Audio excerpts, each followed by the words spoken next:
Now, one of my favorite series of planes of all times, actually, is the group of planes that comprise the Reno Air Racers, and I think it's safe to say that over the years we've built several of them that have at least represented themselves well. Miss Ashley, of course. Tsunami being another one that I really have liked. Strega, a plane that in 8 years has won probably over 100 contests, and we will be using that in Texas. Among other things, we've left it in Texas, in fact. The Real Red Baron with its number 3 paint job.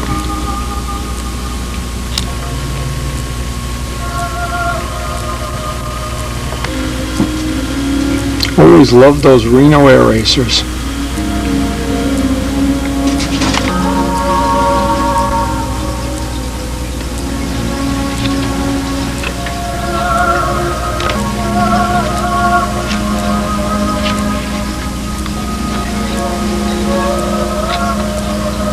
And needless to say, one of my goals in the future is going to be, hopefully when Karen retires and or if our health and finances allow it, we are going to make a pilgrimage to the Reno Air Races.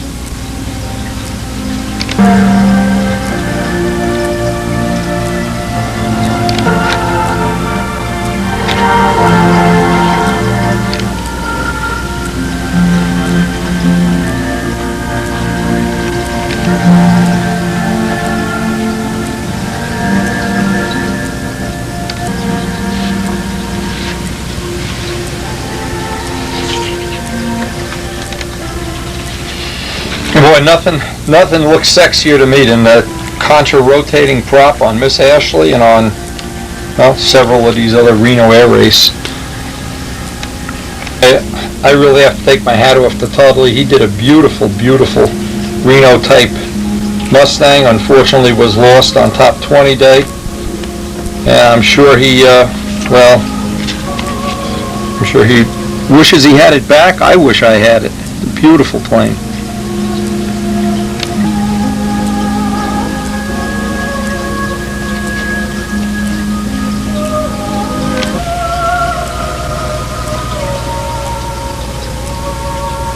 Anyway, I have a couple of minutes of video of what actually happens at a Reno race. Unfortunately, I have not found a way to buy. I think Skyfire Videos went out of business, but I'm not sure. But they haven't sent me my last 2 years, so I don't know if I'm on their bad subscriber list or what. Anyway, this is from a Skyfire video, and this is what it's like to be at Reno.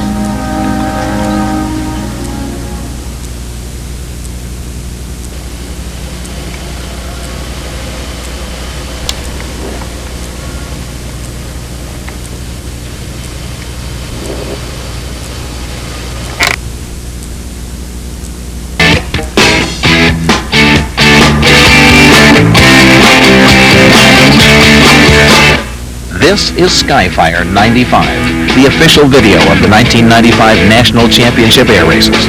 For the next hour and a half, we're going to take you behind the scenes of the world's fastest motorsport. You're going to see the aerobatic performers and specialty acts. Oh, you're going to see lots of air racing, featuring biplanes, Formula Ones, AT6 trainers, and the Unlimited class, where almost anything goes, so long as it has a propeller. You're going to watch the incredible Canadian snowbirds fly the Big 9-plane formation. And you're going to see the 3rd annual aircraft tug races at Cheaters Contest. All this and a lot more as Skyfire takes you air racing in Reno. Now, if Skyfire is your first introduction to air racing, it's not like a drag race where they line up side by side and go straight. Depending on class, the aircraft race around high-standing pylons that are laid out on an oval course. There are 2 kinds of starts. The air start features all aircraft line abreast. They all stay side by side and maintain the same altitude behind a pace plane. When the pace plane cuts them loose, it's a wild, mad scramble down the straightaway for the first pylon turn.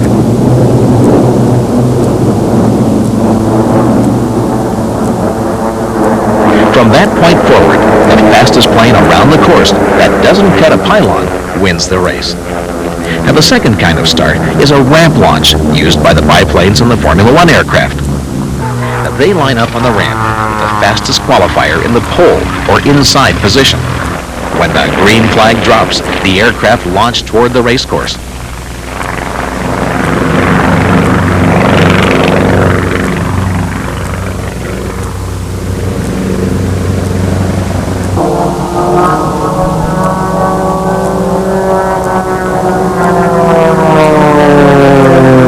Once again, the fastest airplane around the pylons without a cut wins the race.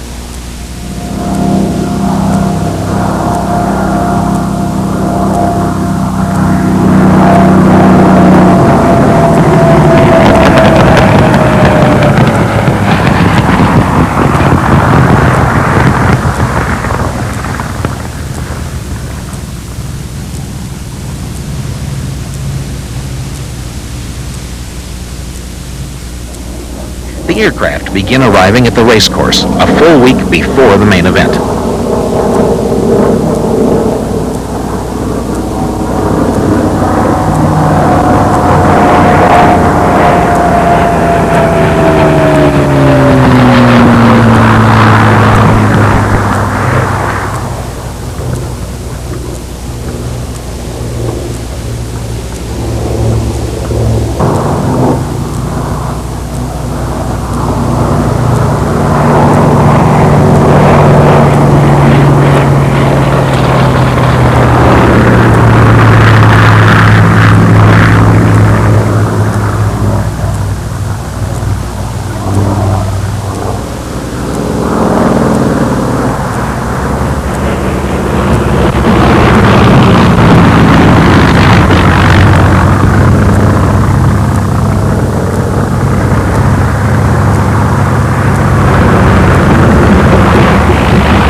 Now, even early in the week, there was plenty of activity on the field.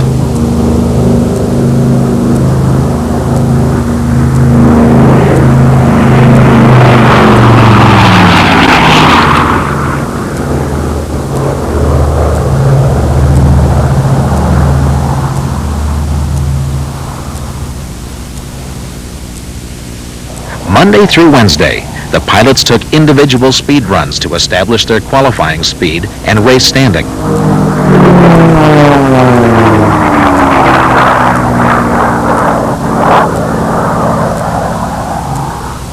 Each racing class is broken down into 3 race speed categories.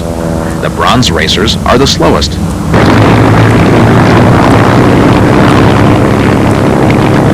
The silver racers are half fast.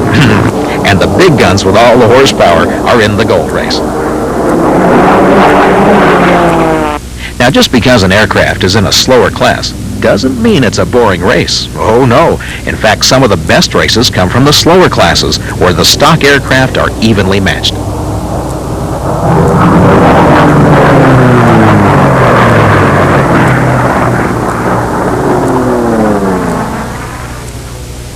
Three of the 4 classes of racer are restricted.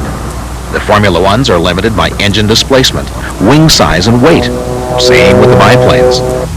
The AT6 trainers must also run stock, but the pilots are allowed to smooth the surface rivets to make the airplane more aerodynamically clean. The T6 racers usually have 2 kinds of engines. They have racing engines, which have parts which are maxed out for performance. And they have their regular crop duster, Sunday go-to-meeting engines, which they use to just fly around and have fun.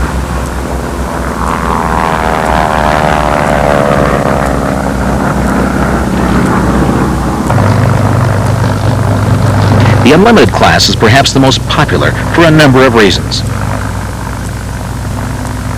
Now, here's the way a Formula One engine sounds when it starts.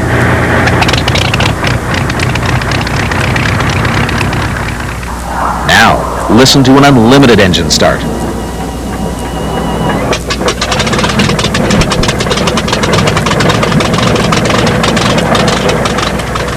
The Mustangs run stock Merlin engines, many once made by Rolls-Royce. I said once made because they don't make the Merlin engine anymore. That's why a rebuilt Merlin can cost about $80,000. But while the Mustangs look streamlined and fast, take a look at this bad piece of news. This is the Rare Bear, the fastest propeller-driven aircraft in the world.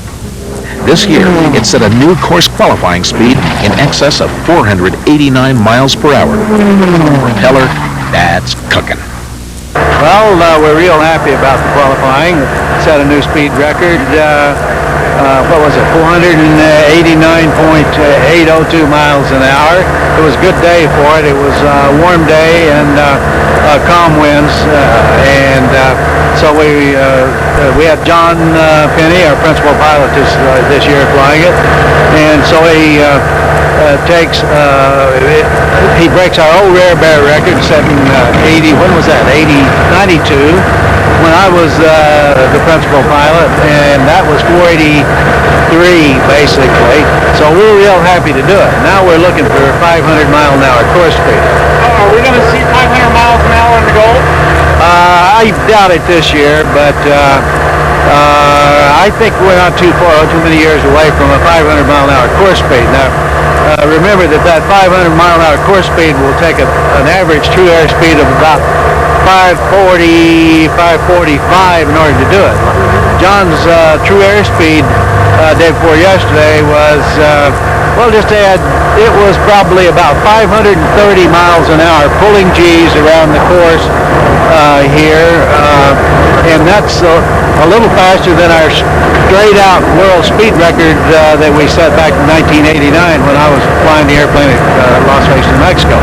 So these airplanes are running up 525, 530, 535 miles an hour true airspeed. That's really what you're seeing out here.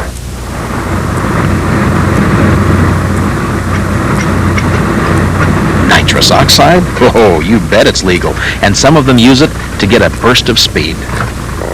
Now here's an aircraft that always gathers attention.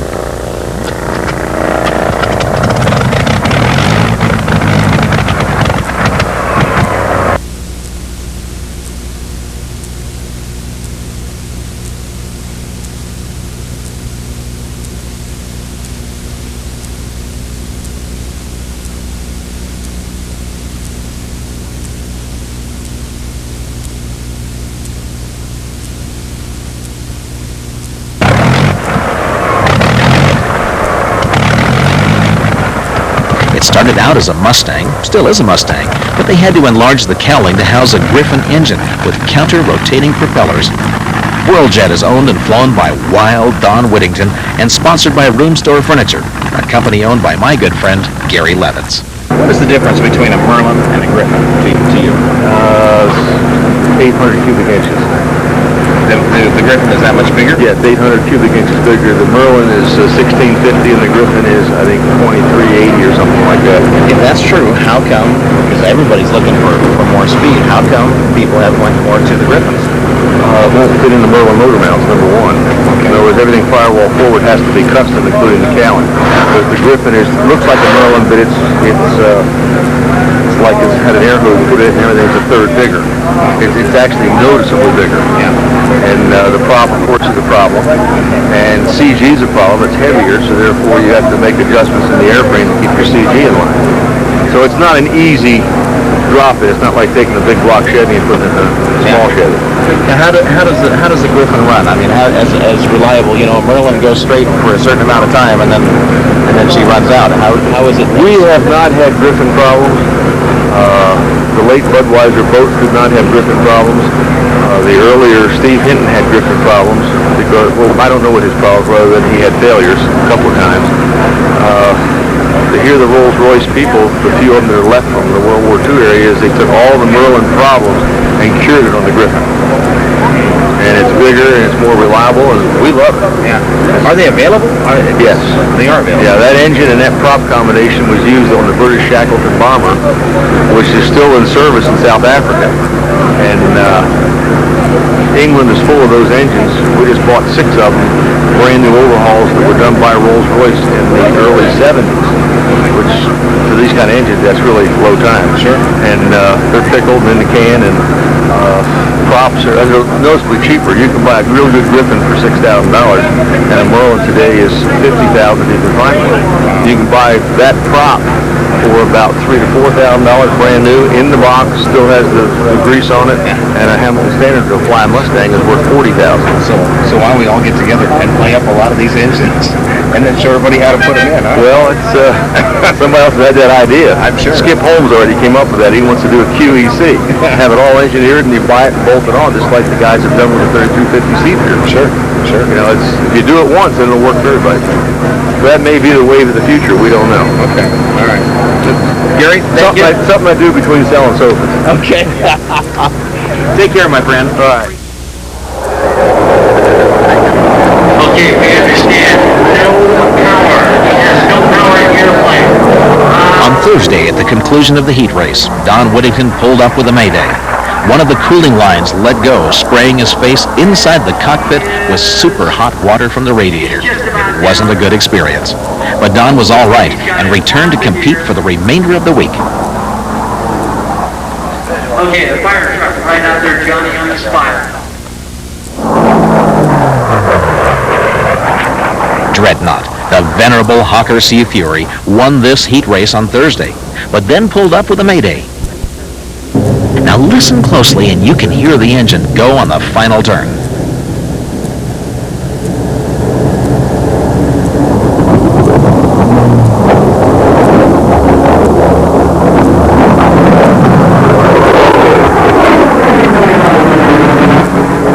We talked with the pilot, Dennis Sanders. Well, just as I came by the finish line, it started running real rough. Felt like it was backfiring out through the carburetor, and didn't want to develop any power, so I pulled up, was turning off some of the things, pulled the power way back, and just wasn't responding to what I was trying to do with it. My guy on the ground said go for altitude, so I went for a little more altitude and shut the engine off to see if that was going to help it, because nothing else was working. And when I'd done that, then I committed to land on runway 14, so I just kept it in tight, banked it around. I had 200 knots in the corner, rolled out, pushed the prop forward and the flaps down, and wheeled on. Yeah, we followed the approach all the way. It was actually a decent approach. Well, thank you. It probably looked pretty sporty, but I was trying to carry a fair amount of speed through there and keep everything running smoothly. But it probably did look sporty from where I was sitting. There were some new faces and new paint schemes at the races this year. Remember Pegasus? It was repainted and named Voodoo Child. It was flown by Bob Hanna, a well-known name in motorcycle racing. And it's handling pretty well out there? I think it is. I never knew what one was supposed to handle at 440. You'll have to it's all right. And you'll have to understand that Bob only has 3 minutes total time over 400 miles an hour. So on Sunday, you'll see what 7 minutes of total time will do for this man. I'm going to double my time by the race. And not too many pilots can say that in one race. No, they can't. That's just one of the reasons I was attracted to and I love these Reno air racers. And if you've never had a Skyfire video, boy, you're missing a treat. Now this is the last one I got from them, and they show their toll-free number is 1-800-852-2330, but I'm not sure that they're still in business, and they hadn't responded to my last 4 or 5 orders. So I just kind of stopped buying things from them, but I would love to get, I have virtually the whole collection, except for the last 2 or 3 where they haven't sent them. Anyway, Skyfire videos, they are great. And now back to Brodak's. Enjoy the Reno air races and enjoy Brodak's. I will get to go in my lifetime.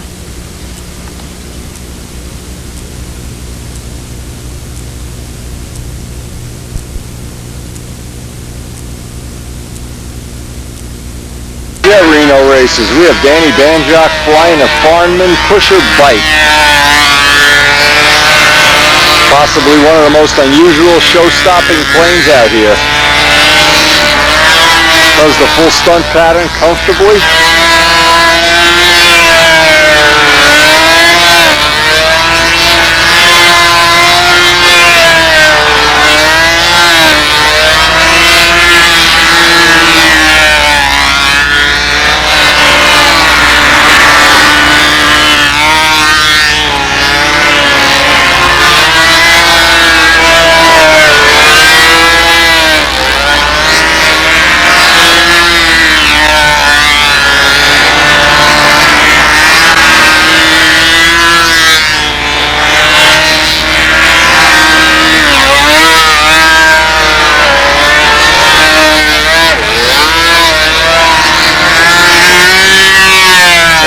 running a little short of fuel here.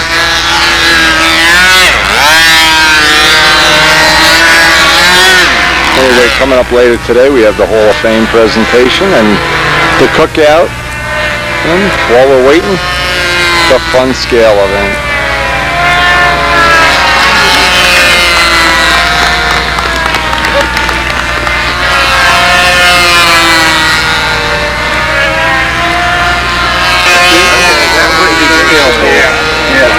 They're going to do the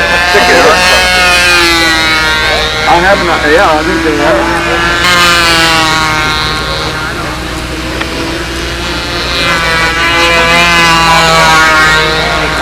That's right, we need documentation. We have documentation.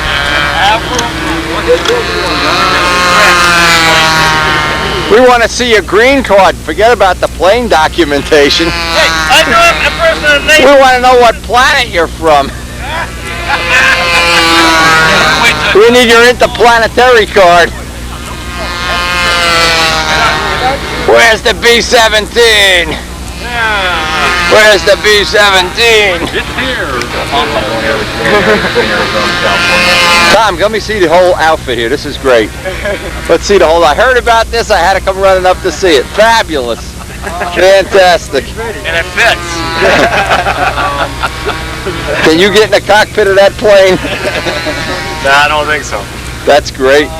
The thrust launcher that normally gets on the That is a good show. Richland told me he thought I was over the top this time. I don't think so. I think you're a little short of a Yeah, me too. one ace short of a poker deck. I think that's cool. You know, the secret to happiness in life, you got to do what you want to do. You can't live another man's nightmare. You got to make a nightmare of your own. I guess another hour or so. I want to see some of the action. There's 10. There was 10 ahead of me, so 1 or 2 of them already flew. So it's going to be more, yeah. Okay. You know what looks nice? I didn't notice it yesterday. The tinted glass above the pilot. That's how the B-25s had it. Oh, okay. Did you see the little models Ron made for me in the shop? The little A26? I didn't want to play with them. I lifted it up and looked. Yeah, I'll do it later, he's got my AMA number on the plane. On the tail. That's really something.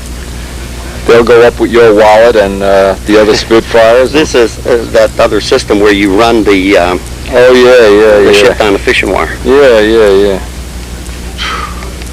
Cute little P-38. Looks like it's 215s.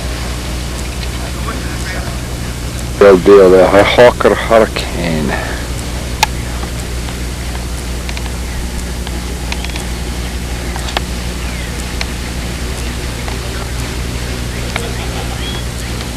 Win the video. Typhoon. 3 Spitfires and a Typhoon. 2 Spitfires, a Seafire, and a Typhoon.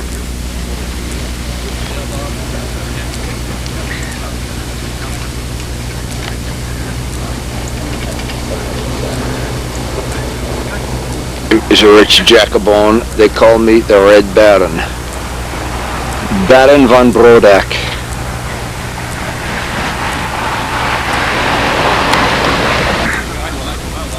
Couple of auto gyros. Here's a Japanese one. And Bob Zambelli's Piper.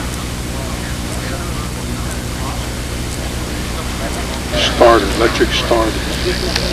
The starter didn't work? No, but it would make it easier if you had electric. He's got one, but he makes his wife carry the battery around.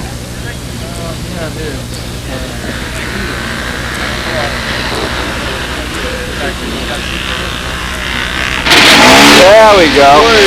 Blows his wife's clothes off. Look at this. Poor Barbara. Poor Barbara. Oh yeah, I can't see Sue back there. I don't think Karen will be launching that. No problemo. Jim Sumner. Jim. I'll tell you, she's one tough gal.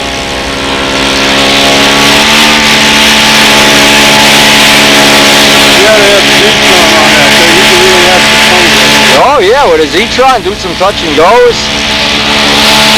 Z-Tron it up, baby.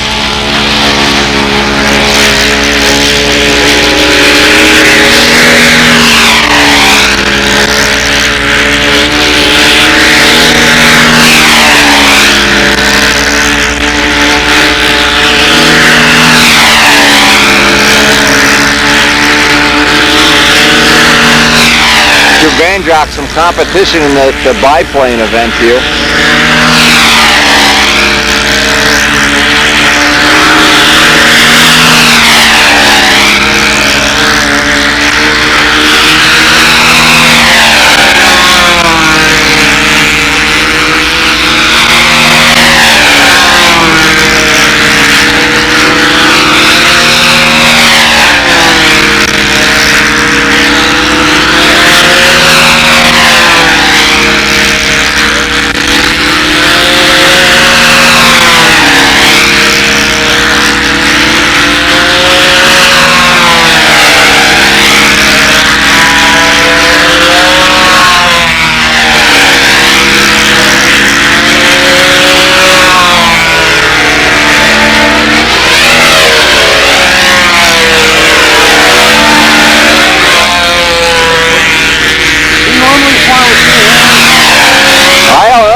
I don't think there's a lot of normal stuff about Jim.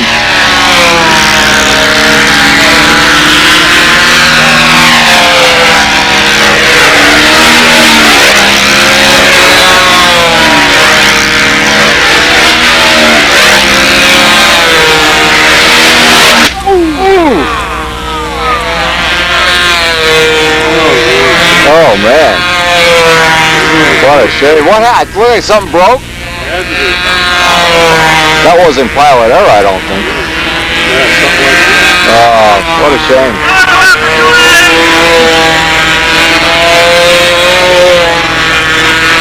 How about that as a subject for a crash repair video, Wendy? Nah, no crash repair video. It's a box kite repair video. That's too bad. Yeah, I hate to see He had a good flight earlier today. Yeah, he had a good flight in Stunt. We were over there. I got that flight. I think Bernie Trent does too. Ah, what a shame. Something like that.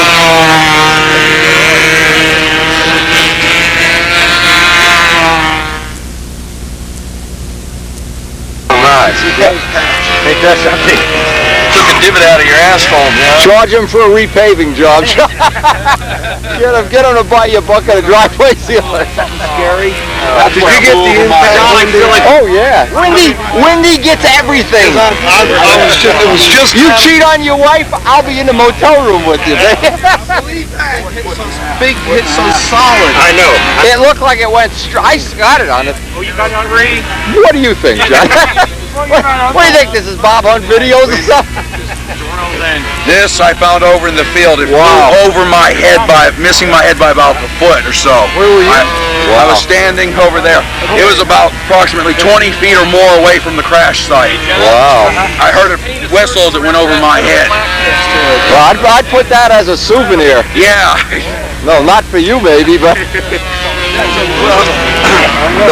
Hey, Wendy, get the flyer to autograph it and put the date. Yeah. Oh, yeah. Where's Jim?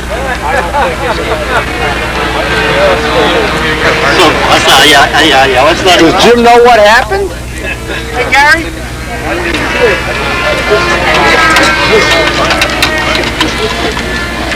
The lines are on.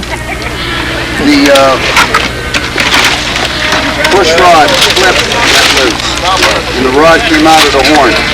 The push rod clip? Came loose, and the rod popped out of the horn. That could have. Oh yeah. Yeah, it could have happened in the crash. Let me take a look at the handle. I want to see something.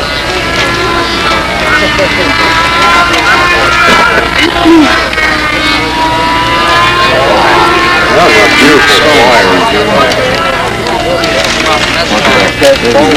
Yeah. Was this always out? Where's Jim? Jim, was this wire always out here? I think it was. Yeah, I moved the needle behind the strut for better, Okay. length. No, I mean, do you know what happened, Jim? The push rod for the elevator keeper. Oh, the control, okay. Candidate coming through. I found it. Good. I also found this. Yeah, that was a bit of a... I went from a 14.6 to 14.7. It was pulling harder and a little bit too much for the elevators. Well, I was standing Too much for the keeper. outside of the tape and it fluttered over my head. Missed me by a foot over. By the propeller. That fluttered over my head. I heard it whistles and went by. I found it about 20 feet away from the crash site. Hey, you want me to unclip them? You only hold your hand for you. That was bad. I got a piece of paper. Yeah, I can hold it. I hate to see anything like that. A little less compression. Maybe a valve is spent. Well, you can hang up a valve. You should let Bobby look at it. You crack it? Just looking at Could the have gone case. back a little bit. No. I remember building one. Well, you could run it in. Hit like this. You could run it at test stand and see. Actually, Jimmy, I know you were front, but that was more vertical. I mean, when you hit it, more vertical. Like that. Of course, when you're going on an angle, you take the barrel right off. Yeah, when you go like this, you're bad. Oh, yeah. This isn't so bad. If you hit it at an angle. Bobby Zambelli.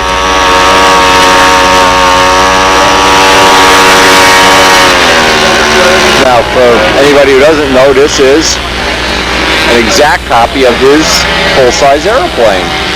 Painted exactly the same with the same end number. And has a Sato 30. Has throttle control. He's able to do the whole pattern, land it, go over, refuel it, among other things.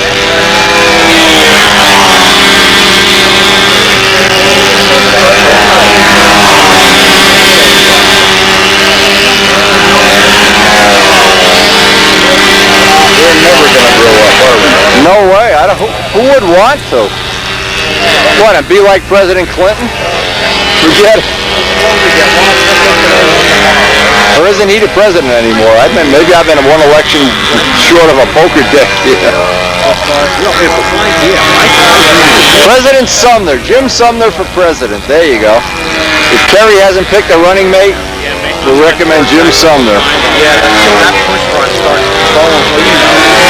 Well, you get a little blow going. You get that. He said he was running a higher pitch pump, so running harder, faster, and everything.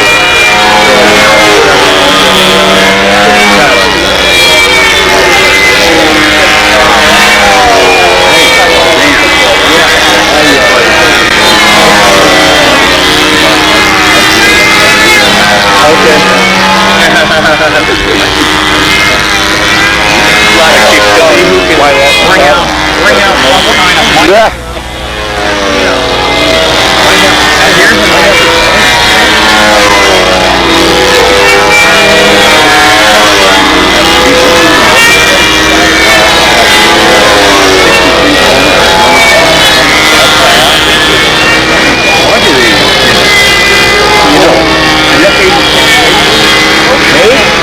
Well, back for landing. Touch and go now. That's it. I don't push it back. Maybe something what we did one year at the Garden State. So we rode in his Piper many times. Even took Elliot Scott for a ride in a Piper. But here's the idea. Makes a great photo when you got the real plane at your disposal for doing all these scale details.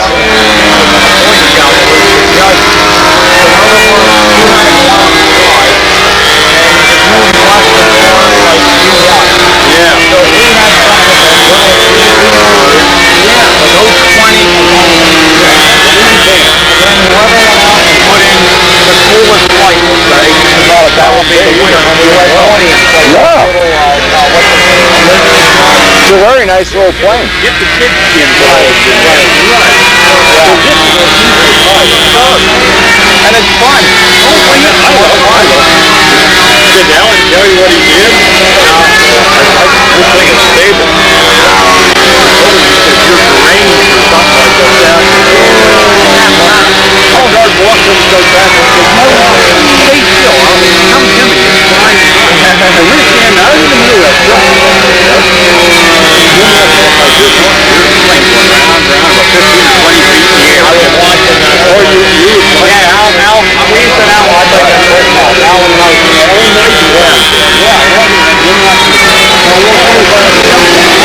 Yeah.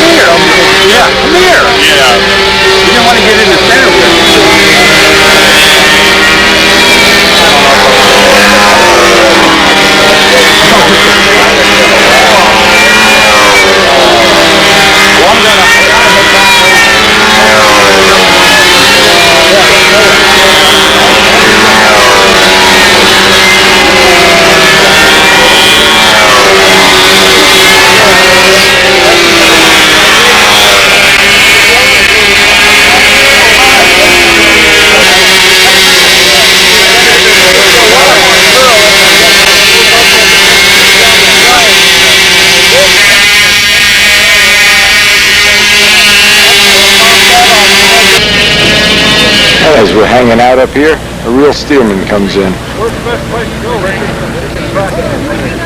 Right on the property next to where we are, there's a little grass field airport with a steelman and a bunch of Cessnas. We recorded that many times already.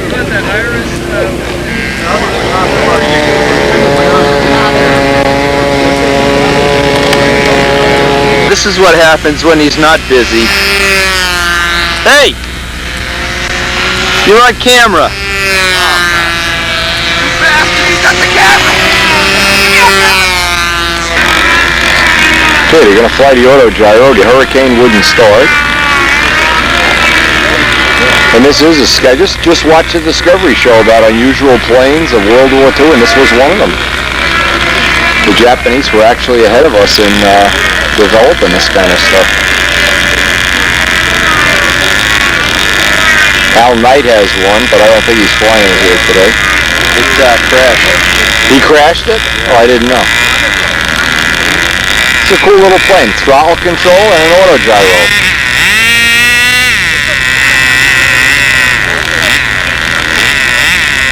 Now in an auto gyro, the blade is not powered. The blade turns from the forward speed of the plane.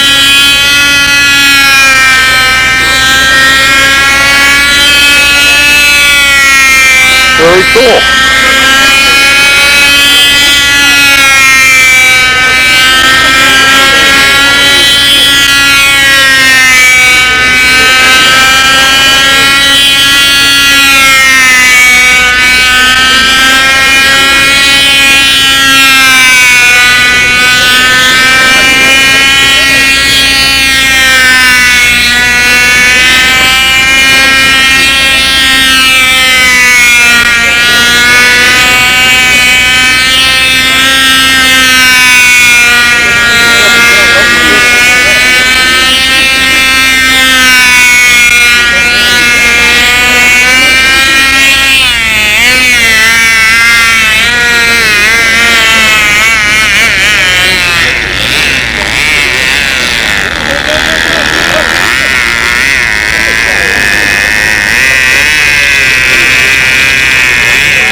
Walking a little dog. Yeah, look at this. You gotta walk it like a puppy. Take your auto gyro for a walk.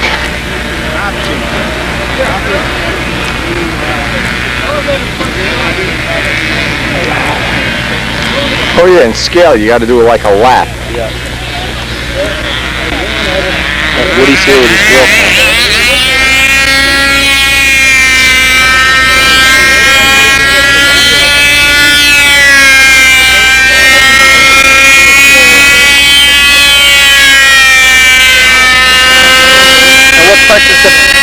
This is Burt Rathan's plane that flew around the world. A little modern, a small version of it. You got the dihedral in it. The scale plane, the wings droop down on takeoff, actually touch the ground.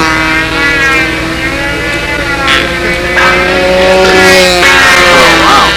Nice quiet motor, whatever kind of motor, half A in there. Did you see what kind of motor was in it? His lines are short, so it might be a half A.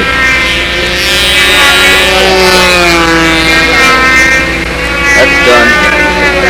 The little triplane is go. This one's got throttle control. Baby tripe. I made Earl turn the corner around, so I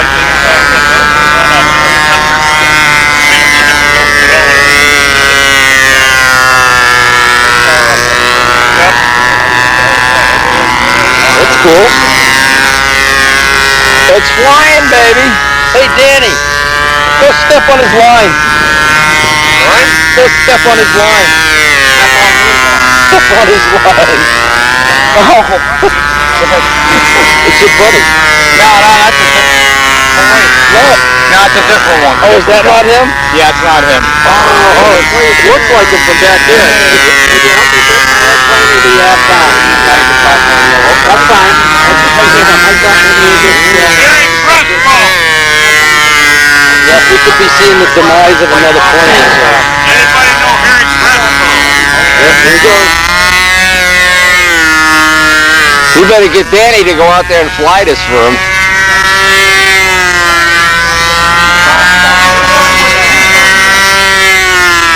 I want to see it land. Remember that biplane that Busso's father had? Yep. Was that a piece of work? That was the same as Brodak's, wasn't it? That was a Newport, yep. There goes the Pope Mobile.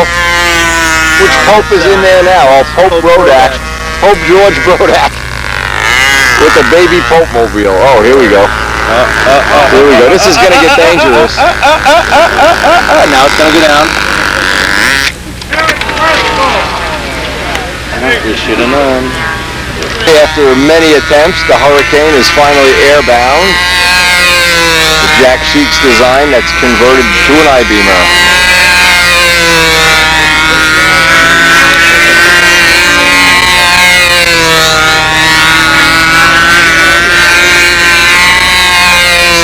They're going to fly the little P-38 next. Stop by the shop. I'll talk to you more later. I got to get back. I would love that.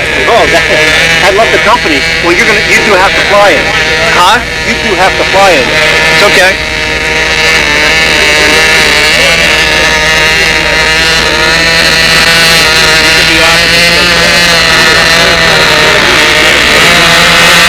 All right, he's got them both fired up here. Geez, that would really suck, huh? Be terrible. What the hell was that? That was the paint factory blowing out. That was the paint. Wow, that was a serious boom. Anyway, we don't know what it is yet. Maybe my van blew up.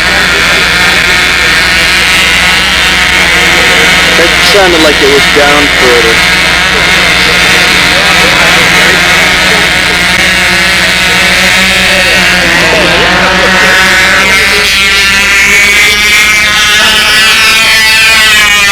That sounds cool. Yeah, I like that sound.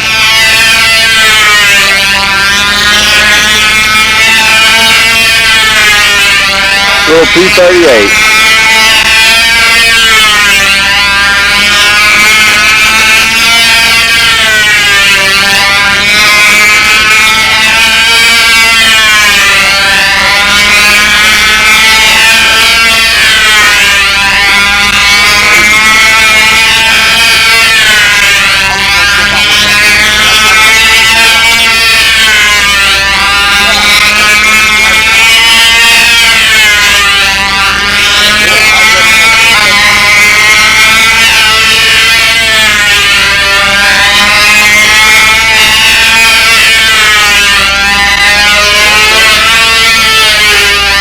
Hey, it roofs. Look at that. Check it out.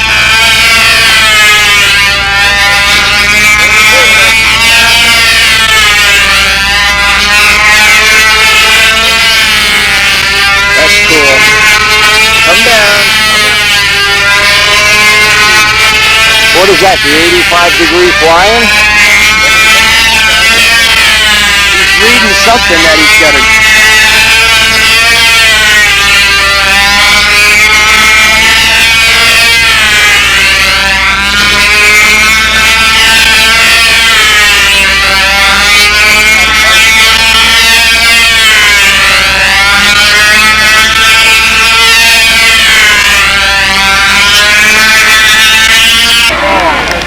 Hey! That land's nice.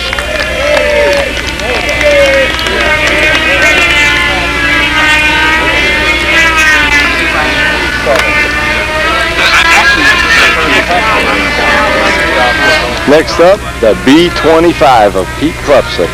That would be a better plan.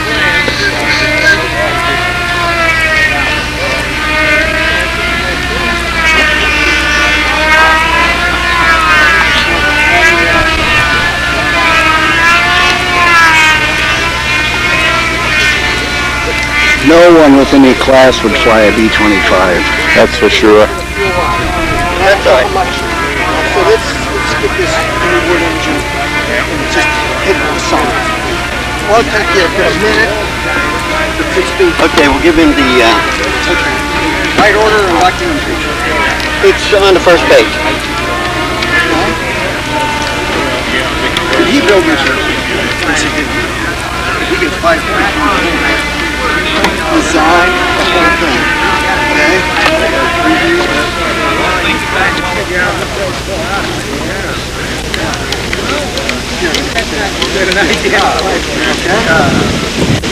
Everything should be okay, please. That was my fault. I'm sorry. When in doubt, top it off. Shit. I saw it and I figured, man, we're not gonna risk it. Sam? Well, at least the air is nice. It's windy. It's windy. What do you mean there's windy right there? It's showtime, man. Okay, look in the throttle. Okay, finish whenever you're ready. Okay. Okay. What do you want? How much? Just, it's open? Okay, that's all. You need a little bit more. Don't worry about it. Nah, I can't. The switch is already preset. Don't ask me questions. I'm about to shit a brick anyway. It's a bitch being famous. Yeah.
Next up is the health ad. I got it. I don't know, take it.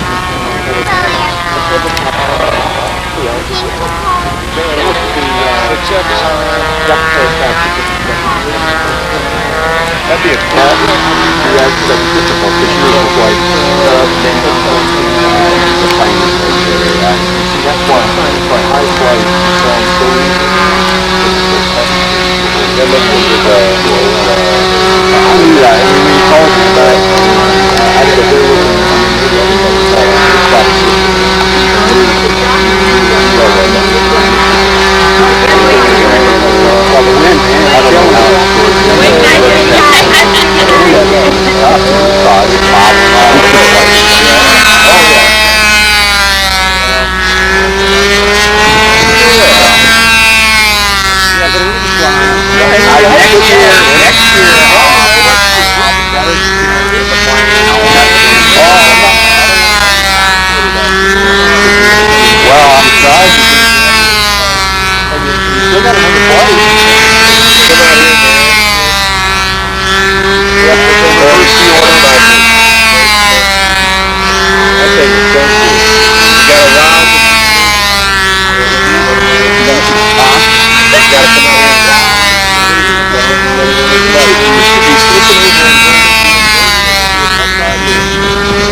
afraid with it being so windy like this. I decided to get back out to the lawn.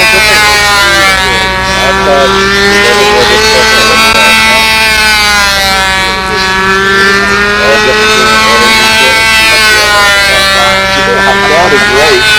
I think, you know, I know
Looks like we're going to retreat it to some dual action here from the Philly Flyers.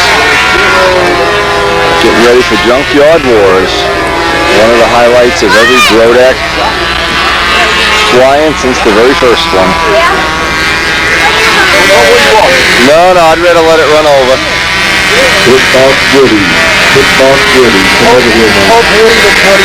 Hope Woody to 23rd in the Pope Mobile.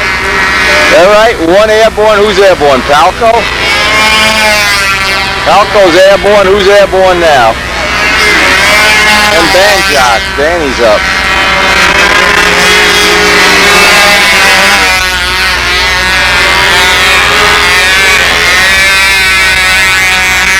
They got the strings tied to the tail.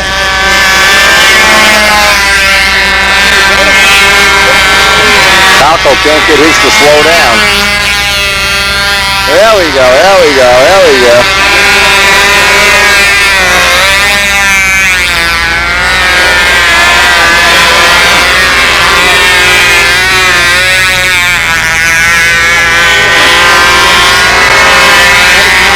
It's like a carrier event with two planes going. Oh.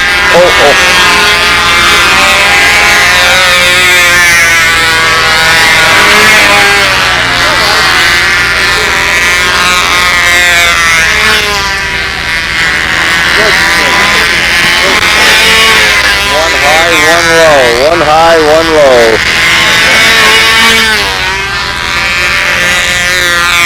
This only gets interesting when the bottom guy gets a little higher and the top guy gets a little lower.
fuel.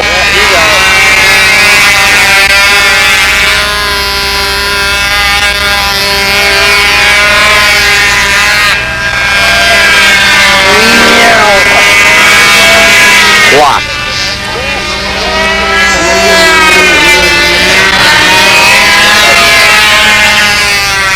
Oh, Falco's is still going? Yeah.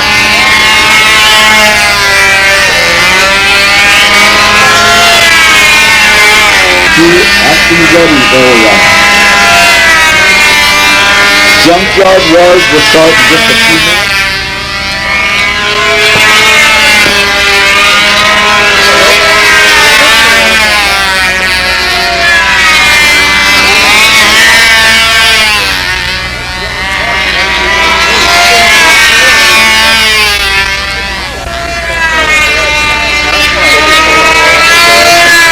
We need the Junkyard Wars judges from last.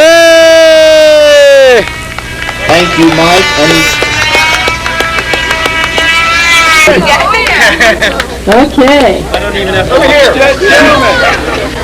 Wait a minute. The colors on here kind of look familiar. What did you fashion these out of? Is the number 8? Is that the racing number? It's from the shirt. Can you guys explain the What shirt? The Brodak shirt. For this year, at least. Can you guys Explain the aerodynamic nature of this tail. What does it look like? Can you guys get someone to explain how this works? Oh, I'm not talking about that. Hey, can you guys explain how this tail works? What a question. That is a high-tech, a very high-tech thing to it. Takes all the vortex out of it. And stressed wire construction, and this is the T-curve design, allowing good flow of air through there, creating a lift for your tail. We can bring this around both ways, so that will lift the tail and prevent it from being, our tail heavy. Okay, everybody who buys that, raise your hand. Hey, I'm buying it. You got one. All the guys can make a flip fly, so I believe it. You've got 2 on your team. Beautiful job. Let's get for the ladies of Peanut Serve with their plane.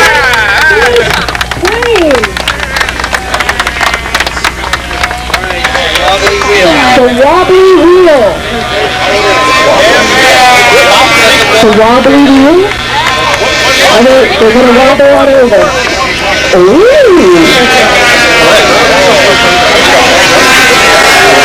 And I noticed you left the name out. And Buzz Lightyear. Let's hear it for Gina.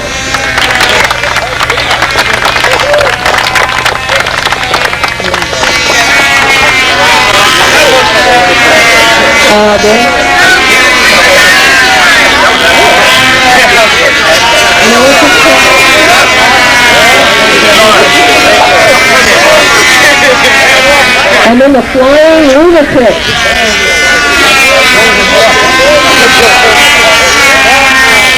Job of keeping track of your team. Circle crashes. A lot of red, white, and blue. I like the theme here. What's the good? What's the good? I see a little left. Okay. Are you going to fly this? This is good.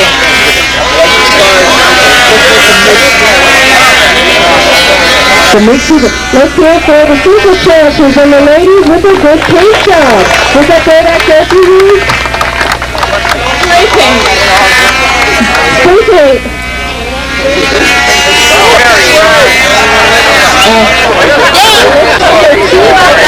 Okay. They started in the allotted time. And I think they have to do 5 laps. Oh, 10 laps. And don't forget, an impressive maneuver. Here we go.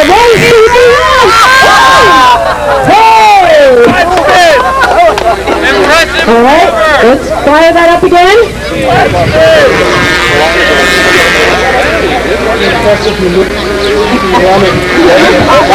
Ruthie? Was the impressive maneuver you running? I would take that as a no. Huh? All right, so we think we're going to get it going this time? No! Oh, come on. That's the competition! The lines are tied together. No control. Yeah. It's okay. Okay, after the flying lunatics, we're going to have the why nots fly for us. Pretty faces.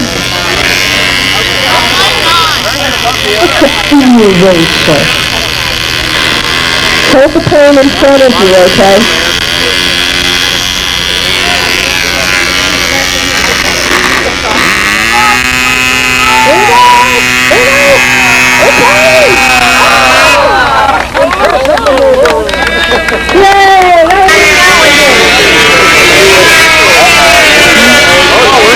Alright, the engine has started. We're going to take off into the wind. Wow! That was one! Two! Three!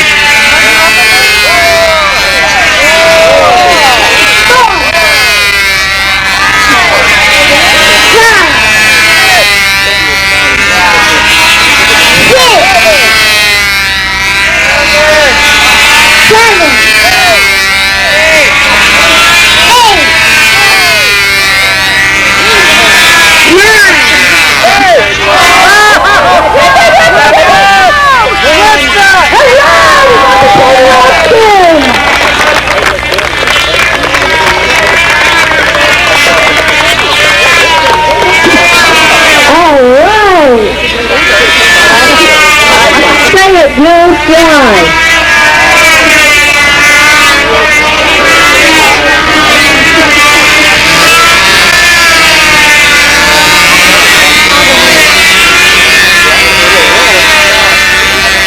Here we go. All right.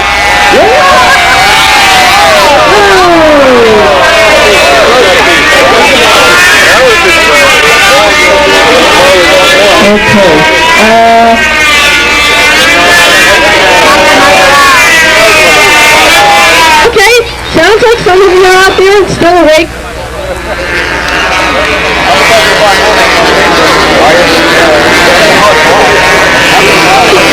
Always a crowd pleaser.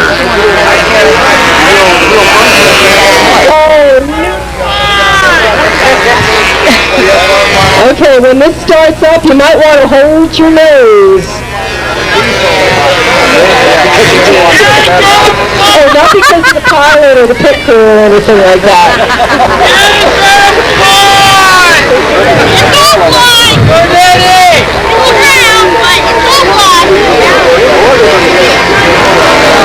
Dan is going to show us how to wind fly with his orange crate airplane.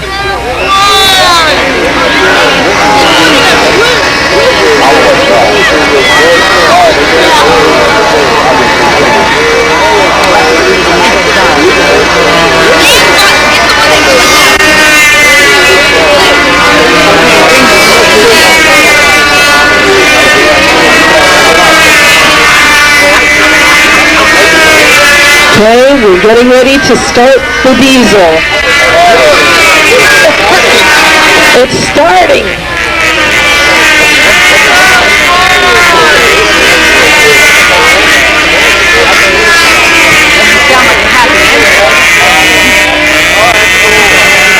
All right, what do we think?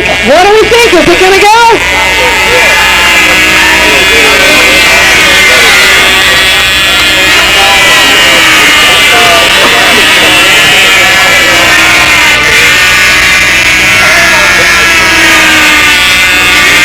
Run, Ted, run! Oh! We got a up! One! Two!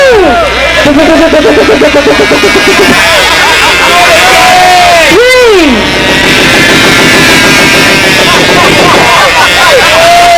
Four! We've got sound effects!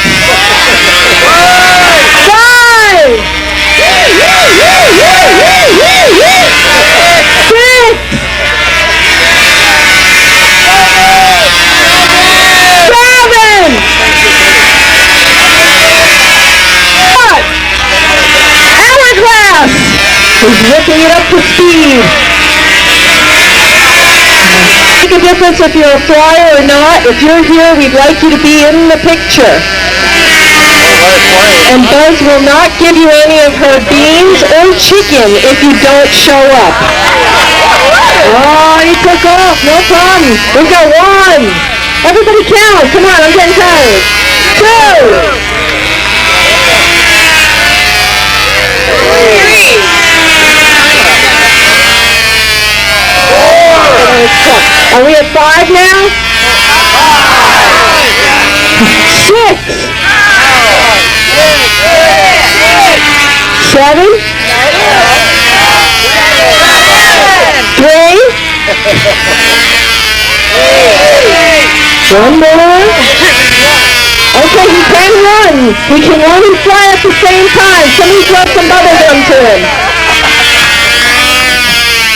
Whoa! Barrier landing.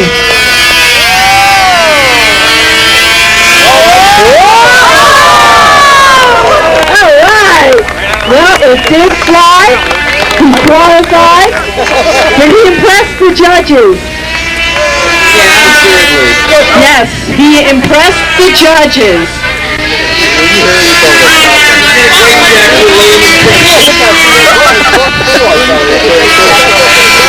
Okay, next team, get out there and get pull tested. I think it's the Circle Trashers, if I'm not mistaken.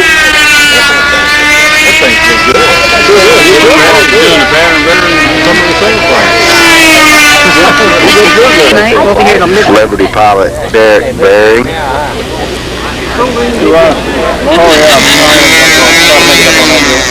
What do we think? Is this one gonna fly?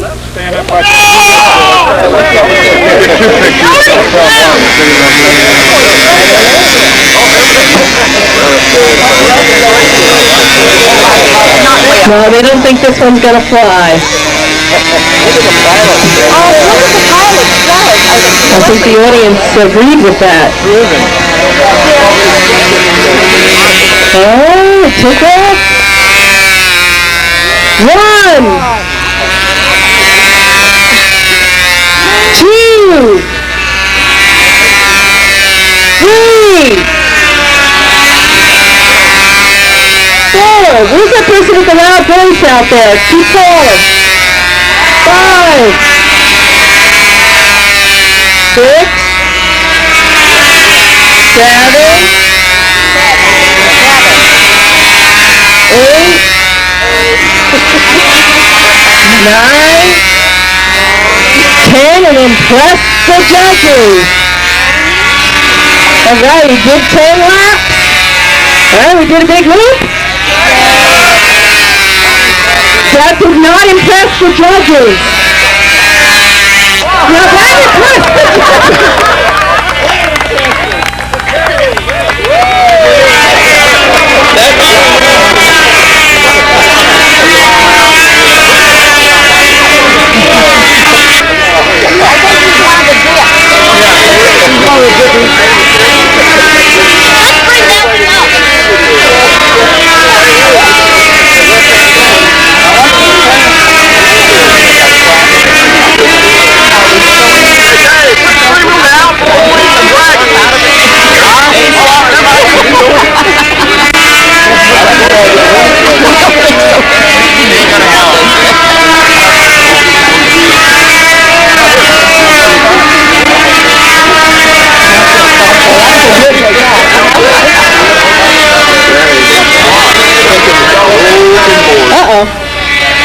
If someone's looking for a wheel, if you can identify it, we'll give it back.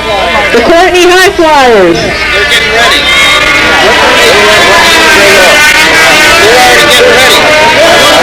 They haven't flown yet. We got to squeeze them in.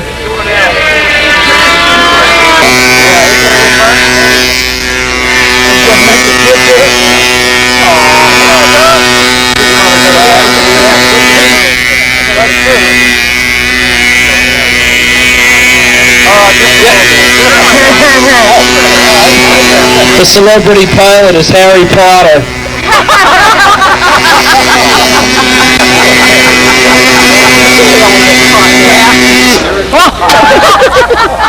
Today. try that again. I think, wait a minute, where's your safety thong? Is it there? Okay, I didn't see it hanging. Just checking.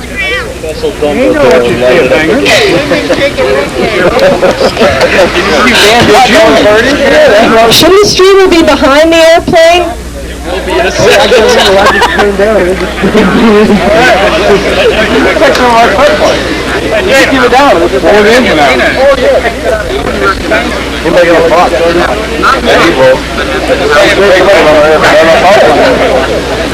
Run, give him a hand launch, Derek.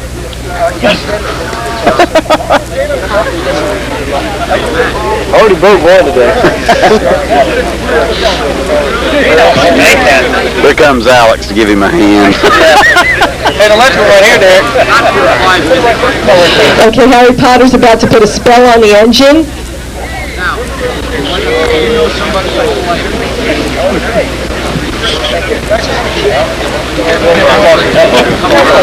I think we have a celebrity starter coming out to the circle.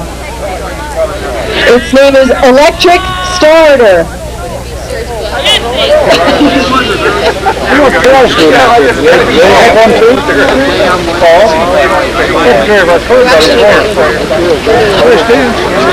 We have a celebrity pilot. There's a Robin at the handle.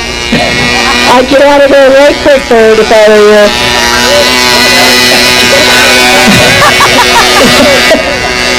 Don't walk too far. Give it a little up.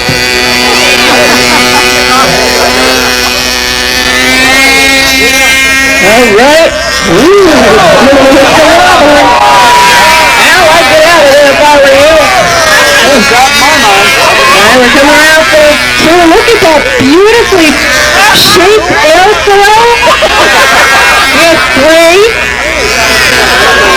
This is the fourth. Now, okay, you can quit on the break dancing. 6. The 7 or something like that. 8. 9. I think you need a little, 10. Okay. Now impress the judges.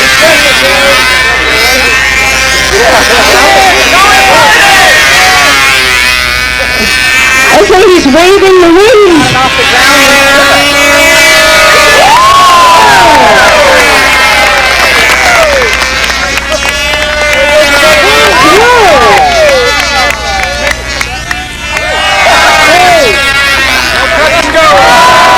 Was that impressive? All right. All right, now we need to get the why nots. And then we're all going to head over for our group photo, and we're going to continue this after we have a little bit of supper. All right, is this one going to fly? Yes. The judges say it will fly. Oh, start it up again.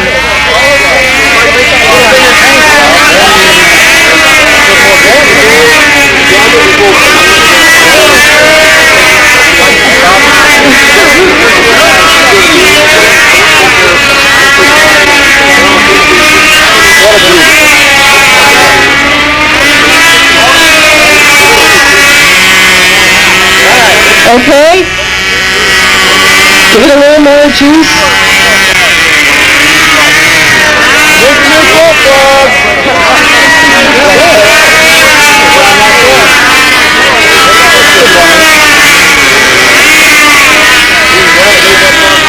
Leave the battery on. It needs nose weight anyway. Those are helpful tips from Usually. They appear on page 72 in Stunt News. All right. Oh, it's fluttering. 1. Sweeping. 2.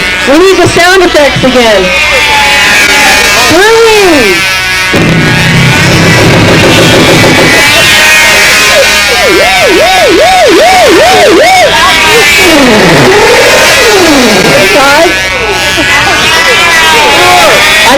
altitude. 6.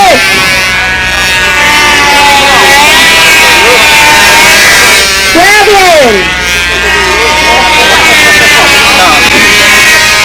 8. 2 more and then do something impressive. 9.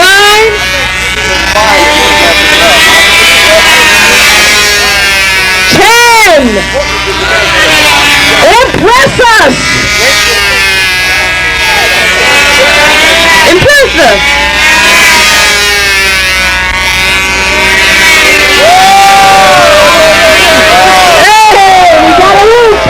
Did that impress the judges? It was good. In British Lake, we're really doing a good job here. And one of the judges said you could do better. No.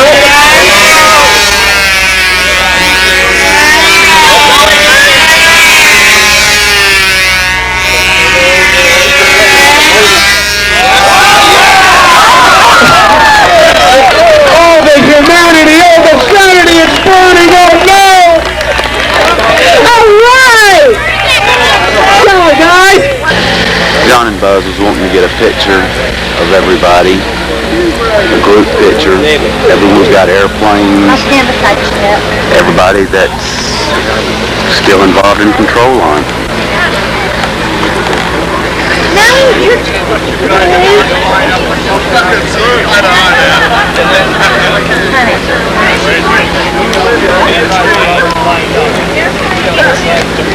See, Derek Berry is back there with the sweeper somewhere. Olivia! Somebody get it back. Little airplane. Big airplane. No airplane way back. Take a picture.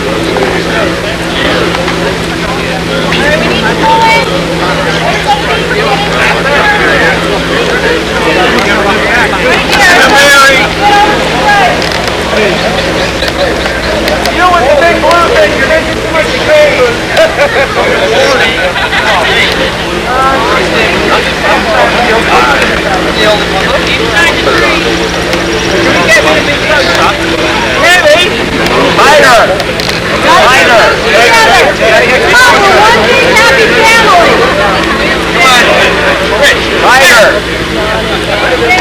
Everybody over here's got down.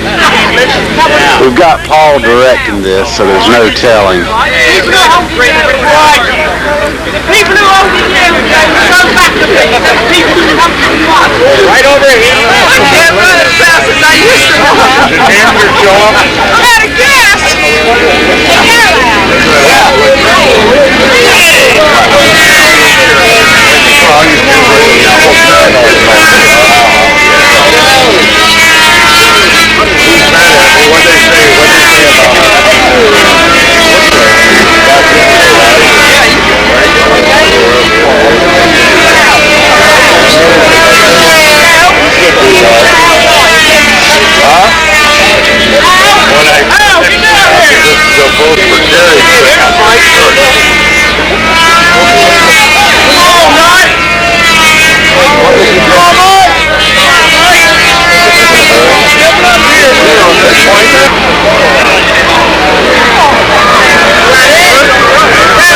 Now it's time to eat.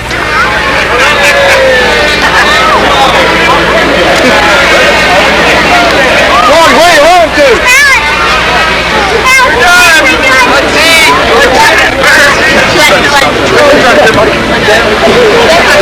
Let's eat.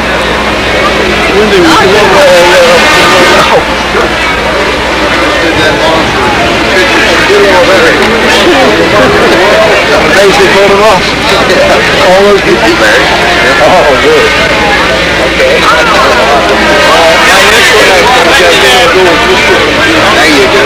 Yeah. All these names, all these stargazers and stuff.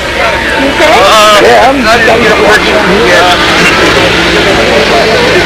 There might be one of it in the instructions.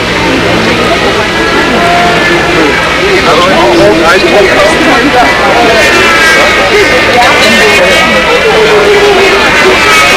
talking about drinking beer.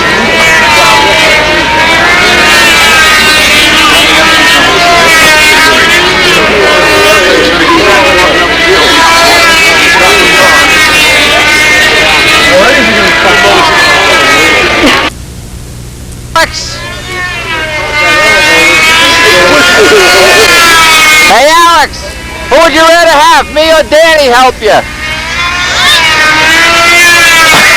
Who would you rather have, me or Danny help you? Okay. You can fire the mechanic. Oh, he's already got an engine out. One out. Yeah, it's better if the outside ones go out.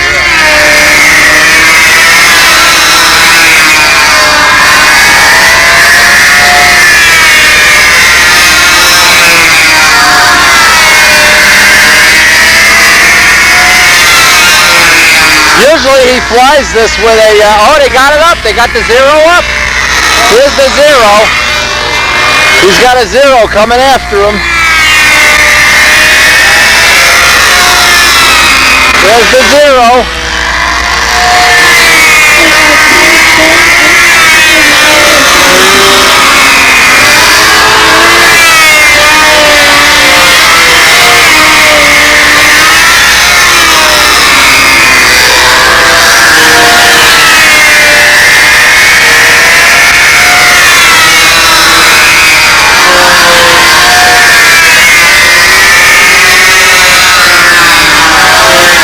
Boy, you can see the sun glistening off that B-17. Look at that when the sun hits it. That is cool. Yeah, only 3 engines running. Can you see the sun glistening now? When he goes up by the sun hits that aluminum or whatever he's got it covered with.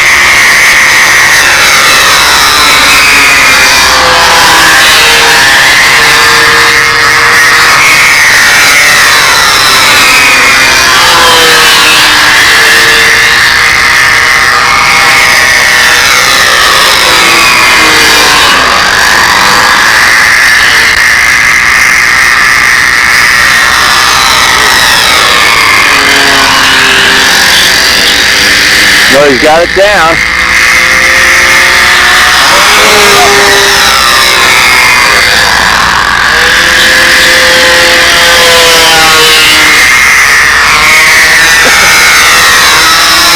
That goes pretty good even with 3 engines. Look at the sun hit that. Is that cool? I love that sun hitting it. That is wild. Oh yeah. B25, B17 silver. Take that, you 0.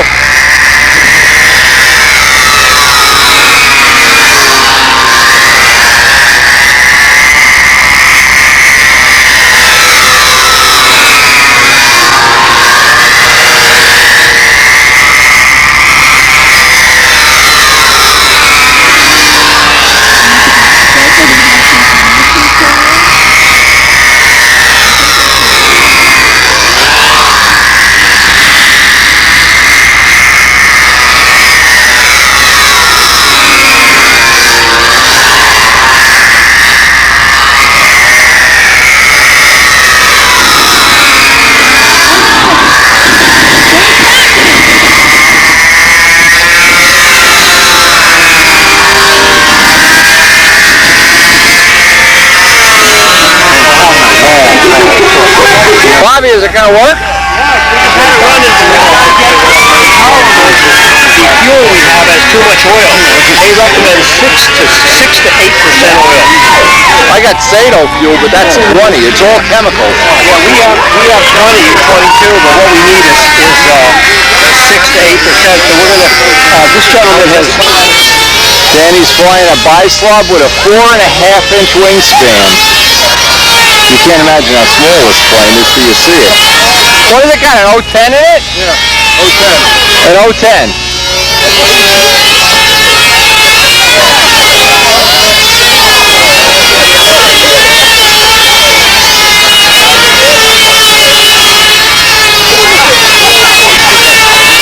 Look at this thing doesn't go, it does the pattern too.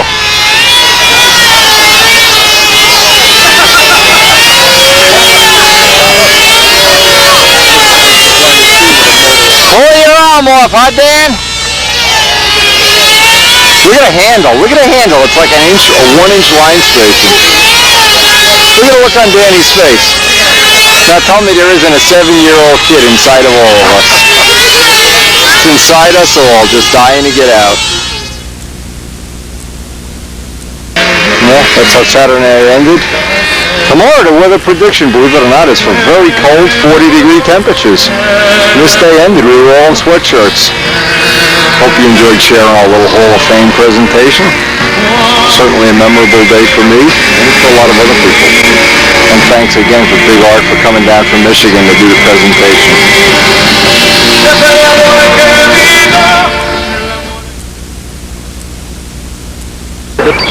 Now this is Sunday morning, and we get up and look at what we have.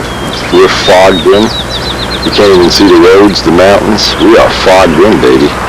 But I'm going to be smart enough, knowing that it may rain, to wrap the suitcase up in garbage bags before I put it up on the van. Look at what we got this morning. Sunday, Brodak's, and this is going to be the final, last day that we're going to be here. And they're predicting a good day, but hey, every day's an adventure, and that's the adventure of life. If you know where you're going, it's not much of an adventure. Fog is lifted just in time for the first round. Joe Adamusco currently leading the pack. Looks like he's going to have the best area today. Hey, Joe, go Joe. Anyway, we're all rooting for Joe. He's already on the line. Joe Adamusco, the Spitfire man. They gotta go to Waikiki and buy some puppets. Current leader, Joe Adamusco. Is that right? I didn't look. Yeah. Danny Banjock. He's got a 546. 46? Yeah. He's got you by 5.5 points. Ooh, you gotta get him, Joe. Gotta get him. You can see how we all pay attention to this. Yeah. Probably after my flight, I'll have a 573. Well, Bob will have a 614. Ooh, that's even better. I can go for that. I'll go for that myself. Morning, how are you? The way they work this is they just reversed the flight order the day before, so Joe had the last flight yesterday. He'll get the first flight today. I think it's him and Danny duking it out, but who knows.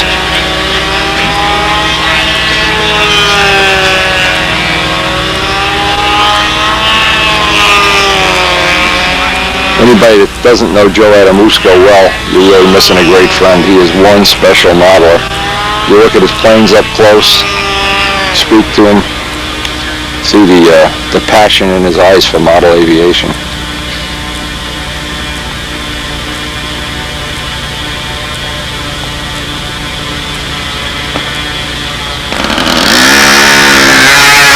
And the second round, Sunday morning, has begun.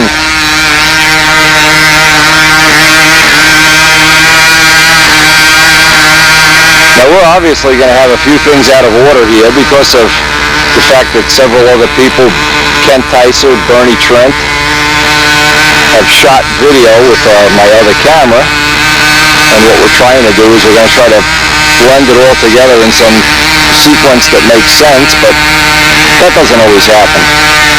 So we do like to have everything. There's no substitute for just having all the flights. Everybody enjoys. Years later, you really do enjoy seeing some of the flights. Joe Adamusco's first flight Sunday morning. And boy, when I look back to the Spitfire years, starting in 95, 96, ending in 2000, the years we worked together on that project, there must have been 1,000 phone calls, meeting at Middlesex. Luckily, now, just an example of why video is, for me, so entertaining and so much fun. Every once in a while, I miss Middlesex. That field is gone now. It's torn up. Of course, they've made what the world needs more of, another soccer field. And I go back and I look at those old videos and I think, wow, those were the best days of our lives. And Joe and I really want to have this what we're going to call a nostalgia, I guess a nostalgia Nats or Brodaks or something. We take out the 96 planes, we have the matching Spitfires. We have the matching shirts that we wore that year. I've never lost the shirt or the hat. We had these shirts that John DeTavio bought us at the Nats that have our pictures on the back. I just thought that would be a cool thing to do. Mr. Awesome. One of about 10 planes Joe has in his Air Force. Every one of them is a polished up piece of artwork.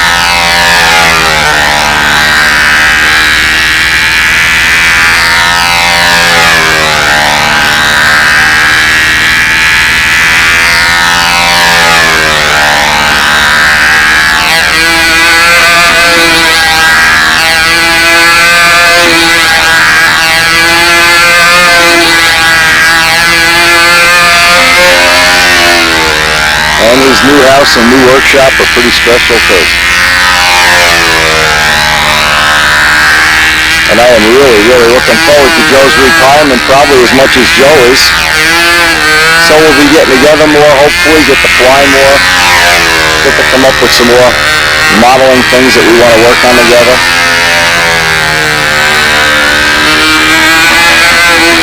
More days at the flying field.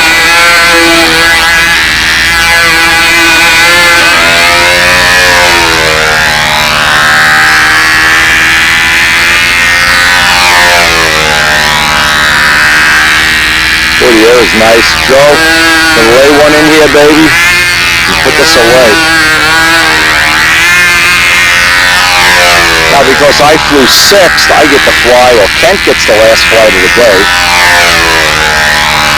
I'll be out probably by 12, 1 o'clock. In the meantime, this looks like it's going to be a nice day, and we're hoping it stays this way. And we're hoping before this is all over, we're going to get to see that John scale plane fly. They were working on that last night. 5-cylinder radial. Something you just don't see every day at the flying field.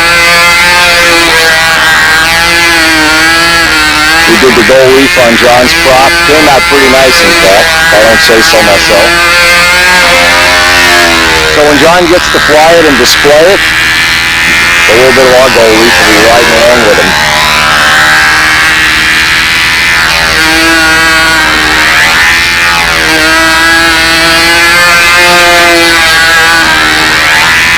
And boy, a special thanks to Big Art and Betty for coming all this way. They drove all the way from Michigan for our little ceremony, the Hall of Fame induction.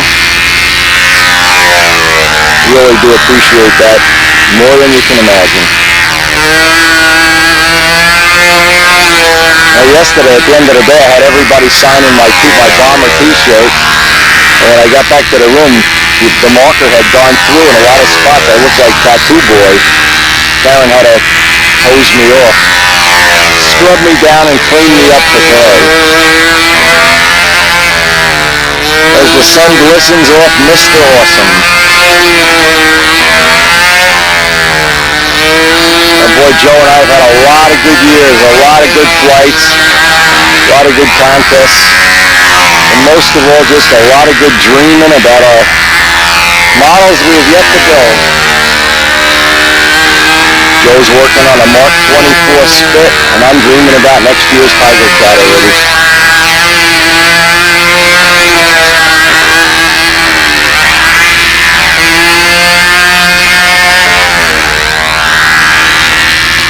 Joe Adamusco.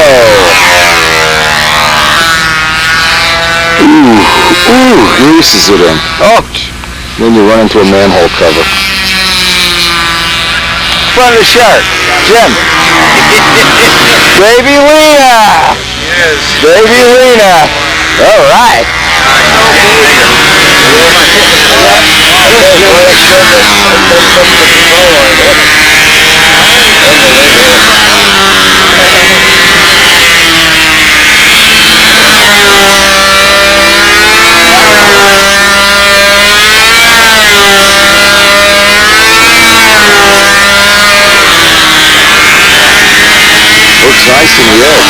Yeah, but that's okay. We're just going to beat him up.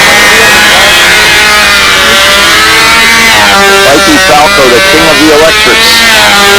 Doesn't have his electric here today, but if you look at last year's Brodak videos, see him flying his electric, and many of our subscriber videos have his flights.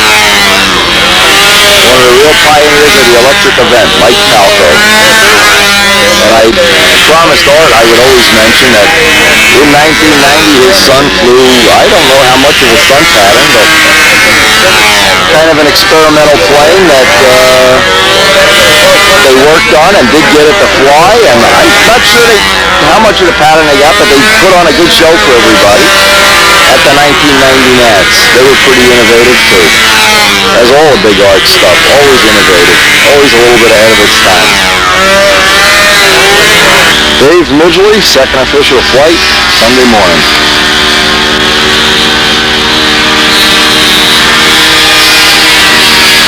Flying this beautiful copy of Tradition,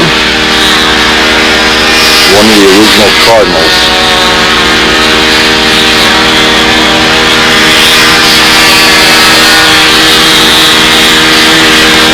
Some Kaiser giving him a launch.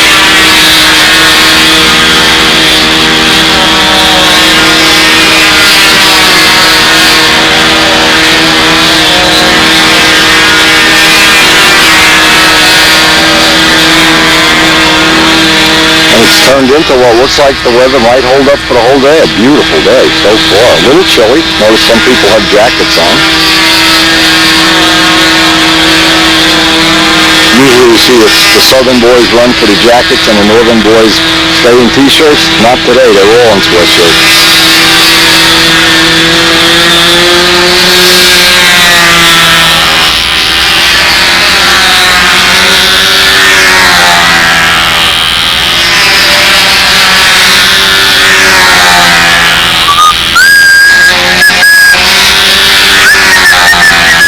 Tradition. Now it's funny, the reason we laugh about Tradition, I think it was, I'm not really sure. And yeah, it was the year I flew the Big Sweeper in 1980. Bobby Hunt and I went to the Nats together, and I had an 8-track tape player, and I only had one tape, and that was Fiddler on the Roof. And all the way out there, we were singing to each other. Tradition, tradition, tradition. Little known facts in the world of stunt.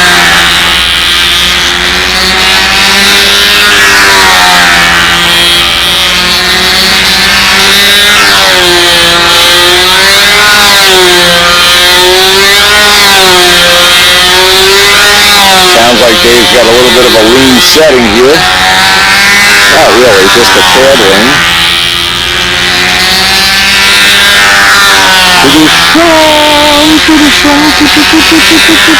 I never fail to get a laugh out of that Mike Jeske story with Tradition. Every time I put that CD in down a house and he's building, the minute you start, here's it that it's the Tradition CD. His hands move about twice as fast. The sanding goes twice as fast.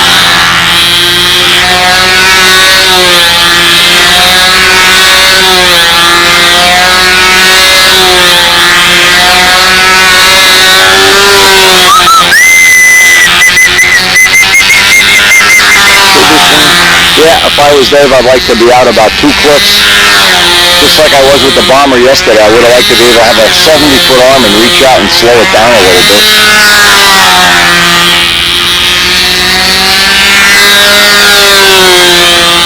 We'll try to get our fuel consumption worked out today. But even if we don't, it's been so good flying a Bomber and having fun with it. Having fun with that sweeper, too. Seeing the B-17 fly. Seeing the triplane fly and unfortunately crash. And we're really looking forward to hopefully to the running John's plane he's going to take to the Nats, the biplane. 5-cylinder biplane. Let's see if we can get to see that fly and tape it for you. And of course they'll end the day at the end of the trophy presentation with a mass fly. I think they had 20 people signed up for the mass fly. Anybody still got a ringmaster that'll fly? One of the crowd-pleasing events.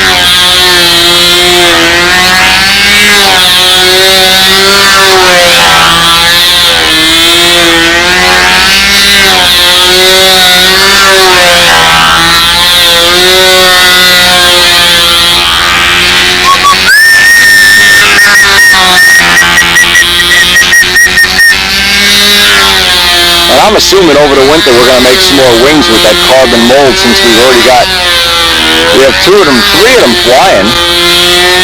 And Jose Modesto might want to join us, and one of what we call, Dave usually comes down, and we usually videotape it, a carbon fiber wing molding weekend or a week or whatever.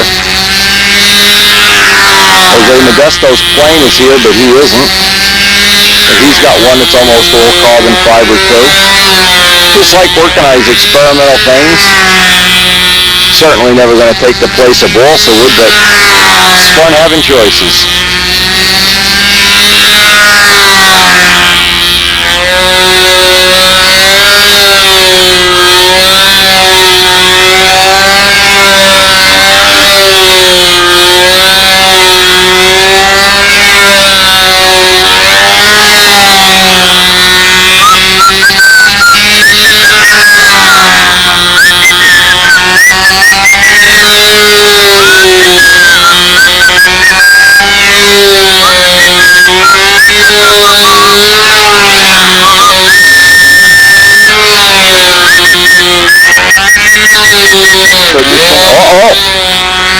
Easy, baby. Dave Midley, second official.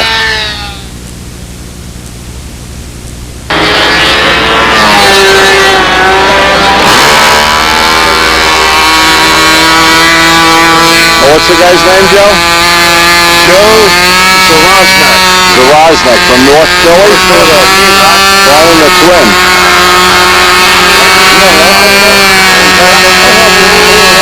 Oh, something happened. Something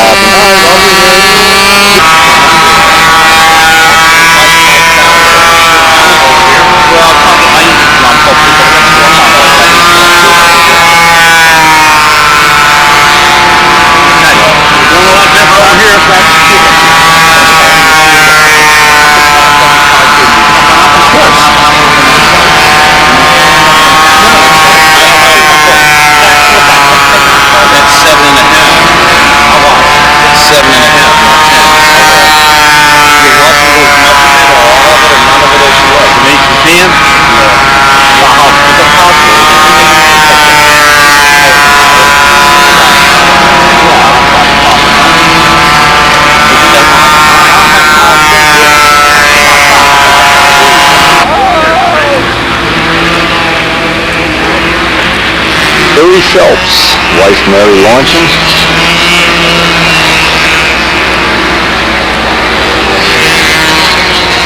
Flying the Patriot.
is during the winter of my leisure.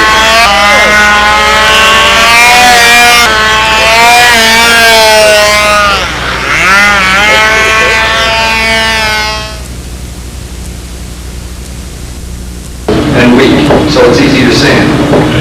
If you made a prop out of finishing resin, it probably almost definitely would break. So that's a relatively weak resin. West Systems resin is kind of in the middle. It finishes nice. It's made to laminate with the fiberglass. That's what it's originally intended for. If you use 105 as a fast kicker and a slow kicker, and the beauty of it is it's not as toxic as EPON or some of the things that can be a problem. I'd always wear rubber gloves. Always a good idea to wear a pair of glasses because if you splash or you, what I do, I have goo all over my gloves and I think,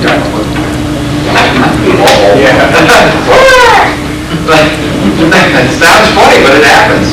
And of course, just common sense, have some ventilation going.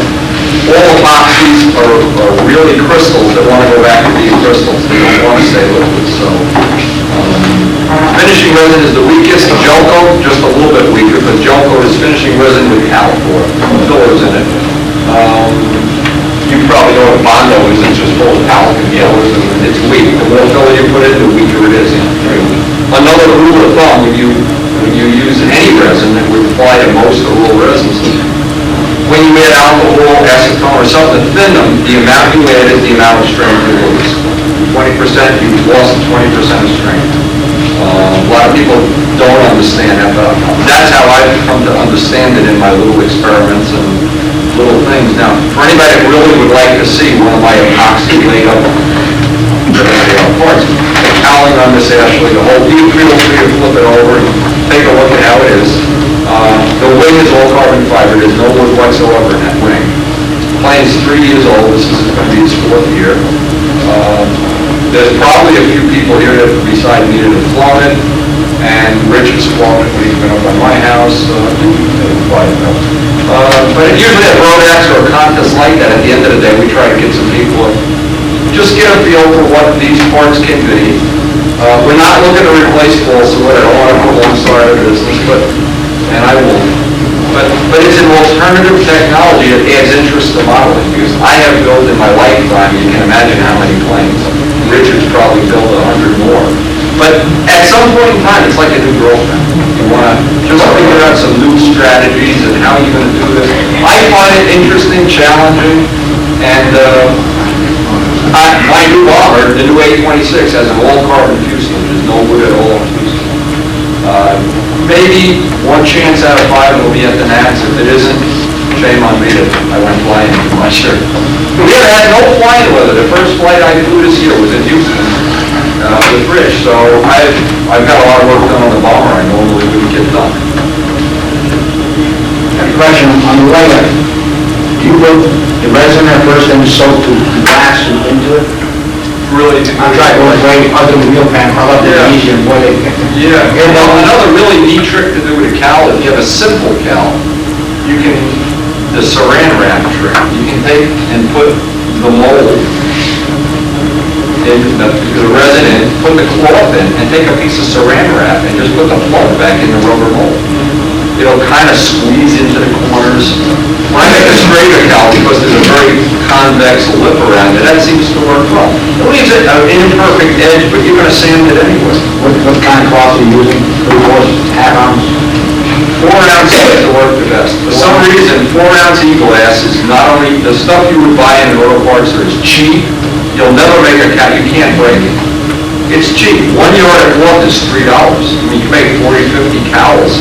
If you buy carbon, it doesn't want to go around complex curves. Have you found that out? Yeah. When there's complex curves involved, if you vacuum bag, that's different, but it's Too much trouble. I just lay in little pieces on top of my glass just to support the glass. If there's a part you want to reinforce, like the nose ring, just lay a piece of carbon and Kevlar. One thing about the cloth e-glass, when you get it, you need to specify before you get it from whether it's for epoxy or whether it's for fiberglass resin. They put coating on it. It'll be a line. It would be a line if it's going to be epoxy. If I would have, maybe I got it backwards. If I have it backwards. B1 when it's epoxy, no real on it when it's polyester. Maybe I'm not sure. It's fine from its for fiberglass resin, or it's for epoxy. And one quick thing, for anybody, the advantage of using polyester resin is 2 minutes or 6 minutes or so. It's cheap. It sticks your house out. My wife threatened to, I was cheap and fast. But cheap and fast, but it's not real strong, and it always leaves a little hair bubble. For epoxy, leaves relatively nice finish, probably double the price would be a fair amount. Not as difficult to use, and because you're usually mixing in West Systems resin, you have pumps, you do one pump. Can't get it wrong. With polyester, you're supposed to put so many drops for a well for. Yeah, there you go. If you're Bob Brookins, you don't screw that up. When I go, I'm looking at the verticals and bites, that 2 and 10 goes into the helmet. And it stinks. It's really an atrocious stuff. West resin, you can't have dinner right by the can. I don't think it stinks at all. I smell it every day, so. And of course then, in case anybody's entertaining the idea of someday, now Jerry Phelps just started making props. They're made out of a resin, I think, unless he's invented something new, epoxy. Wayne Triven is the one that taught me how to make props. You really don't want to make a prop so you're doing this, and a prop is a dangerous thing to be experimenting. And until you're ready to use that, I'd say make a bunch of gallons and get real familiar with how things look and feel. When I started, nobody told me that, and I just made drops out of West resin, and they didn't break, luckily. But you really should use epoxy. You really should use a much higher strength structural resin. And it's made for that purpose, to be strong, not easy to sand. Usually strong resins don't sand well at all. Finishing resin, you made a prop out of finishing resin, I hope nobody's going to die in a stooge, and you can run. Anyway, I had an excited, a little quick story, it's funny. I made a Spitfire. I wanted to have a 5-bladed carbon fiber prop. So I said, this will be easy since I made 2-bladed props. How hard can this be? It's 2.5 props. And not knowing much about molding, but thinking I knew a lot, I bought a gallon of polyester resin that was filled with something that made molding for us. And I didn't read the directions, of course, because I'm windy. Why should I read the directions? My wife just happened to be making supper about this time, and I had taken a gallon. Now, I know Mr. Wilson can love this. And I said, I'll pour the kicker in. No problem. And I'll mix the gallon and pour this 5-blade prop mold, which was like a pizza plate. Poured it, and it said, good, I'm going to have something to eat. And we're both having something to eat now. The birds go, and I go down to the food's on fire. And at the end, it said the house on fire, and my wife, we had fires. It was dangerous. It could have been a disaster. To go to bed that night might have really ruined my whole day the next day. If you're outside in the garage, it's a lot better than being in the house and you burn your garage down. But never mix more epoxy than you need. When you mix big amounts, they get hot and they cure very quick. Always want to mix epoxy is just what you need for it. Now, in carbon fiber gear, I mix 1 ounce of epoxy. Sometimes I get cute, I say, well, I need to do that job. I'll mix all 3 ounces at once. You can't make the parts fast enough. So, anyway, and if you have any questions, usually in the shop from 1 to 5 days, every pamphlet thing has my number. And I'm not opposed to spending time on the phone with people that are doing this, because it's my passion in life to do this. I've given up on trying to get rich. All get rich working for a boss, so I really enjoyed it. I'm glad that we have this turnout that we have tonight. I think this is pretty special. And of course, thanks to everybody who's coming. That's Rich's stockbroker, down the road, that stock's going through the roof. And you don't even know. Anyway, does anybody have another question?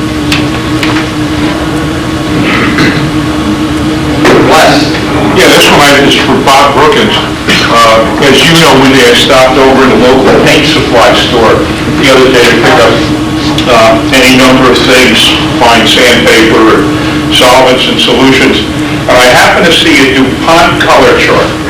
And the name of it eludes me right now, but the colors were absolutely striking. I could imagine a white airplane with, maybe gold and blue, and the colors were absolutely outrageous. The only thing, Wendy, if I'm correct, we picked up from the sheet was that specific, that you clean your spray equipment with lacquer thinner and that would clean it up. I am totally new to all kinds of finishes that people are currently using. And basically what I'd like to know is what families are mutually exclusive and what families are compatible. You know, we hear so much about war-based stuff, we hear so much about Bob, just a quick rundown. Basically, I found that your base coat, clear coat stuff, you can pretty much use with your dope and not have any problems. The paint you're looking at, did it change colors? No. Okay. No, they were just very vibrant, rich colors and would have been great to trim an airplane. Okay. Fairly new DuPont product, and that's all I can tell you specifically. I asked you use DuPont, so that makes it a little difficult for me to tell you what it was. Okay. The base coat, clear coat systems, you can take pretty much the base coats, you go down to your automotive